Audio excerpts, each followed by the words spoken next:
જય શ્રી કૃષ્ણ બેન. જય શ્રી કૃષ્ણ. આપનું નામ? નીતાબેન લીંબાસિયા, ક્યાંથી આવો છો? રામવાટિકામાંથી. ઓકે, શું તકલીફ હતી? તકલીફ તો મેડમ બહુ બધી હતી.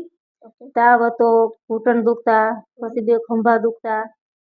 કેટલા સમયથી આ પ્રોબ્લેમ હતી? પ્રોબ્લેમ તો મને બહુ જૂની છે, વર્ષો થઈ ગયા. જ્યારે હું દવા લેતી તો દવા પીવું એટલી વાર જ સારું રહેતું, રિપોર્ટમાં કશું આવતું નહીં. પછી એક ભાઈએ મને અહીંયા મોકલેલી, પછી મને મેડમે કોર્સ કરાવ્યો છે, આપેલી દવા છે તે મને એનાથી બહુ સારું છે. અત્યારે તમે આ શ્રીરામ સેવા સંસ્થાની દવા કેટલા સમયથી લ્યો છો?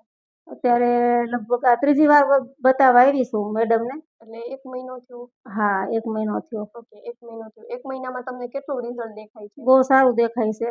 જો માથાનો બહુ પ્રોબ્લેમ હતો, તાવ હતો, મોઢું કડવું રહેતું, પિંડી કળતી, એ અત્યારે કોઈ વસ્તુ છે નહીં. દેશી દવાએથી મને બધું સારું થઈ ગયું છે. ઓકે, તમને બધી જ આમાં આયુર્વેદિક દવા જ આપવામાં આવી છે ને? બધી આયુર્વેદિક. હા. Okay, thank you. આજે જ શ્રીરામ સેવા સંસ્થાન ટ્રસ્ટ બગસરા દ્વારા સંચાલિત યોગક્ષમ હોસ્પિટલની મુલાકાત લો. Thank you.